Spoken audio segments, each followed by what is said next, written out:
নমস্কার আমার সকল ভাই বোনেদের জানাই, আশা করছি তোমরা সবাই ভালো আছো, আমিও ভালো আছি। আমার নতুন একটি ভিডিওতে তোমাদের স্বাগত। তো আজকে হচ্ছে রবিবার, একটা বিশেষ দিন। আজ হচ্ছে মাতৃদিবস। তো সবার আগে আমি আমার জন্মদাত্রী মা, দেখো এখানে তার ছবি আছে, তো তাকে আমি জানাতে চাই যে শুভ মাতৃদিবসের শুভেচ্ছা এবং প্রণাম। হ্যাঁ, মা আমার কাছেই আছে, কিন্তু তিনি মানে ক্যামেরার সামনে আসতে চান না, তার জন্য আমি এভাবেই তাকে শুভেচ্ছা জানাচ্ছি আর প্রণাম, আর আমার তরফ থেকে অনেক অনেক ভালোবাসা। তারপরে আমি জানাই যে আমার এই ভিডিওটি যারা মায়ের বয়সী, মানে আমার মায়ের বয়সী যারা দেখছেন, মানে আমার মায়ের মতোই, তাদের সকলকে জানাই শুভ মাতৃদিবসের শুভেচ্ছা, প্রণাম এবং অনেক অনেক ভালোবাসা। তো চলো আজকের ভিডিওটি শুরু করা যাক। তো গতকাল আমার চ্যানেলটিতে কোনো রকম কোনো ভিডিও বা শর্টস আপলোড হয়নি। কেন হয়নি? তার কারণ হচ্ছে এই যে পাশে যা ছবি আসছে, তার কারণে। আচ্ছা, তো বলি, তোমাদেরকে তো আগেই বলেছিলাম যে আমার বাবার তৈরি একটা ছোট লাইব্রেরি আছে, সেখানে স্বল্প পরিমাণ বই রয়েছে। তো সেই বইগুলো তোমার 1 বছর আমি এই বাড়িতে ছিলাম না, 1 বছর বাড়িতে না থাকার কারণে সেই বইগুলো নানান জায়গায় ছড়িয়েছিল। তা আমি তো তোমাদেরকে একবার বলেছিলাম যে লাইব্রেরিটা দেখাবো, তা লাইব্রেরি দেখাতে গেলে তো আর ওইভাবে দেখানো যায় না যে একটা বই দিকে একটা বই আরেক দিকে। তার জন্য সেই জায়গাটা আমি একটু গুছিয়ে রাখলাম বইগুলো। সেই বই গোছাতে গোছাতে আমি 2-3টে বই পেয়েছিলাম হাতে, যেটা আমার মনকে একদম আকৃষ্ট করে তুলেছিল। আমি ভেবেছিলাম যে তোমাদের জন্য ভিডিও রেকর্ড করব এবং আপলোড করব, কিন্তু সেই বই দুটো হাতে পাওয়ার পর মানে আমি আর নিজেকে সামলাতেই পারলাম না, ঠিক আছে? তো তো তারপরে কি হলো, ভিডিওর কথা তো আমার একদম মাথা থেকে বেরিয়ে গেল। বই 3টে নিয়ে আমি বসে পড়লাম পড়তে। কি আছে চলো একটু দেখা যাক। কী বই পড়েছি আমি যেদিন তোমাদেরকে লাইব্রেরিটা দেখাবো, সেদিন বলবো যে কোন বই আমার মন আকৃষ্ট করে তুলেছিল। খুব ছোট্ট বইটা, তার জন্যই আমার রকম হয়েছিল। আর তোমরা তো জানোই যে আমি বই পড়তে আর লেখালেখি করতে কী পরিমাণ ভালোবাসি। আমার প্রথম ভালোবাসা হচ্ছে আমার জন্মদাত্রী মা, আর তারপরে আমার দ্বিতীয় ভালোবাসা হচ্ছে বই এবং লেখালেখি করা। এই দুটো হচ্ছে আমার ভালোবাসা। তো সেটা করতে করতে কী হলো, সেটা পড়তে পড়তে বই 3টে পড়তে বলতে কি, বইটার ফ্যাক্ট কী আমি এটা জানার চেষ্টা করছিলাম। মানে বইটার নামই এমন যে মানে কী বলবো, নামটা পড়েই আমার বেশ মনটা একটু কেমন হয়ে উঠলো যে না, বইটা আমাকে দেখতে হবে কী আছে না আছে। তো তারপরে বই দেখতে দেখতে তোমার বইটা পড়তে পড়তে তখন ঘড়িতে বাজে দেখছি সন্ধ্যে 7টা বেজে গেলো। মানে মাঝখানে আমি যাবতীয় কাজ করা, যেমন খাওয়া দাওয়া করা, কারণ মা আছে সেহেতু তো খেতে তো হবেই। তো যাই হোক, খাওয়া দাওয়া করা, আরও আদার্স যে কাজ ছিল, সে সমস্ত কাজ করলেও তোমাদের জন্য আমি ভিডিওটা রেকর্ড করতে পারিনি। একটা বিশেষ টপিক নিয়ে আসবো ভেবেছিলাম, কিন্তু সেই টপিকটা নিয়ে আমি আজকেও আসতে পারলাম না। তার কারণ হচ্ছে আজকে তো মাতৃদিবস, তো একটু মাকে নিয়েও কিছু একটা প্ল্যান করবার কথা ভাবছি, যদিও এখনও প্ল্যান করা হয়ে ওঠেনি। তো দেখি কতদূর কী করা যায়। তার জন্য আজকের একটা আমার শর্ট না, একটা স্বল্প সময়ের ভিডিও আজকে আমি আপলোড করলাম। আর এখানে আমি জানিয়ে রাখতে চাই যে ভিডিও শেষে স্কিপ করবে না, কিন্তু ভিডিওর শেষে একটা বিশেষ কথা রয়েছে। আর ভিডিওর মাঝখানে আমি আগের দিনের একটা ভিডিওতে, যে ভিডিওটির লিঙ্কটা তোমরা ডেসক্রিপশনে পেয়ে যাবে, সেই ভিডিওতে আমি বলেছিলাম যে মায়ের হাতে তৈরি একটা রান্না, যেটা মেয়েরা সবথেকে বেশি পছন্দ করে থাকে।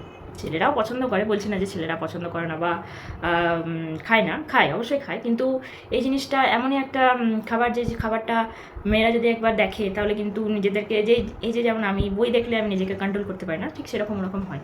তো যাই হোক, তো সেই রান্নাটা, মায়ের হাতে তৈরি যে রান্নাটা আমি এই ভিডিওতে দেখাচ্ছি। তো রান্নাটা দেখে নাও, তারপরে রান্নাটা কিন্তু কেউ স্কিপ করবে না, রান্নাটা দেখে নাও, তারপরে ভিডিও শেষে বেশ কিছু ইম্পর্টেন্ট কথা আছে। তো চলো দেখে নাও।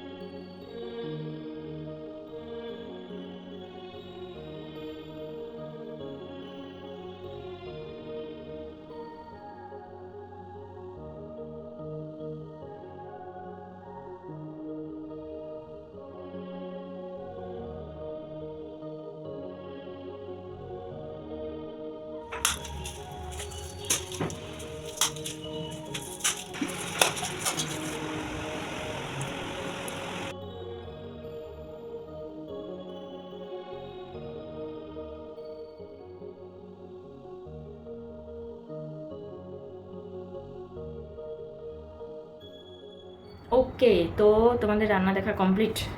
তো কেমন লাগলো জানিও। এটা তোমরা সবাই জানো কিভাবে বানাতে হয়, সবাই জানো, কিন্তু তাও আমি একটু শেয়ার করলাম। যাই হোক, যেটা বলার জন্যে আমি বললাম স্কিপ করো না, সেই কথাটা শোনো। বিশেষ করে এই কথাটা বেশি ইম্পর্টেন্ট কাদের জন্য জানো তো? যারা এইচএস দিয়েছিলে, সবেমাত্র রেজাল্ট হাতে পেয়েছো, আশা করছি সবার রেজাল্ট ভালো হয়েছে। তো তাদের জন্য এই ভিডিওটা খুবই গুরুত্বপূর্ণ। তো আমি ভেবেছিলাম আজকে শ্যুট করবো, কিন্তু কিছু কারণবশত আজকে একটা স্পেশাল দিন আছে, সেজন্য আমি শ্যুট করতে পারছি না আজকে। তো যাই হোক, আমার আগামীকালের ভিডিওতে তোমরা দেখতে পাবে যে আমি কি বলতে চলেছি আমার এইচএস পাস আউট হওয়া ভাই বোনেদের জন্যে। তো ভিডিওটা কেউ মিস করো না। তার জন্য কি করবে? তার জন্য তোমরা আমার চ্যানেলটিকে সাবস্ক্রাইব করে রাখো, তার সাথে বেল আইকনটা টিপে রাখো, বাজিয়ে রাখো, তার সাথে বেল আইকনটা বাজিয়ে রাখো। তাহলে আমি ভিডিও আপলোড করা মাত্রই তোমাদের ফোনে নোটিফিকেশান যাবে এবং তোমাদের কথা, আমার কথা তোমাদের মনে পড়ে যাবে। ভিডিওটা তাহলে তোমাদের মিস হবে না। ভিডিওটা যদি তোমরা মিস না করো, তাহলে তোমার ভবিষ্যতের মূল্যবান সময় কিন্তু বাঁচবে, সঞ্চয় হবে, মানে তুমি সময় সেভিংস করতে পারবে। ঠিক আছে? তার জন্য আমি বলছি যে ভিডিওটা অবশ্যই অবশ্যই দেখো, শোনো আমার কথাটা কি বলতে চাইছি, তারপরে তুমি সিদ্ধান্ত নেবে। ঠিক আছে? আর আমি প্রথমে তো বলেছিলাম যে কিভাবে সিদ্ধান্ত নিতে হবে না হবে। তো সেই ভিডিওটা যদি কেউ না দেখে থাকো, তাহলে দেখো এখানে একটা থাম্বনেল শো করছে, এই ভিডিওটা তোমরা গিয়ে দেখে নাও। আর আগামীকাল আমি যে ভিডিওটা আপলোড করব, সেখানে আবার একটা চমক থাকবে। সেই চমকটা যারা 1, 2, 3, 4 এরকম ক্লাসে আছো তাদের জন্য। তো সেই চমকটা দেখবার জন্য কিন্তু, মানে তোমাদের যদি কোনো ভাই বোন থেকে থাকে ওরকম ক্লাসে পড়া, মানে নিজের হতে পারে বা দুঃসম্পর্কের হতে পারে বা পাড়ারও হতে পারে। ঠিক আছে? তো তাদের কাছে তোমরা শেয়ার করবে ভিডিওটা, আমার এটা চ্যানেলের যে লিঙ্কটা। ঠিক আছে? তাহলে তারাও উপকৃত হবে। দেখো, মানুষের উপকার করা কিন্তু খুবই দরকার, যেটা আমরা সকলেই করে থাকি। মানুষের উপকার একটু একটু করেই থাকি, সকলেই করি। ঠিক আছে? তো এই হচ্ছে আজকের আমার টপিক।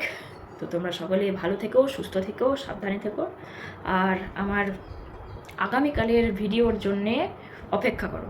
ঠিক আছে? আর চ্যানেলটাকে সাপোর্ট করো, সাবস্ক্রাইব করো, লাইক করো, শেয়ার করো। লাইক করতে কিন্তু ভুলো না, তোমাদের একটা লাইক আমার 50% এনার্জি বাড়িয়ে তোলে এই ভিডিও রেকর্ড করার জন্য।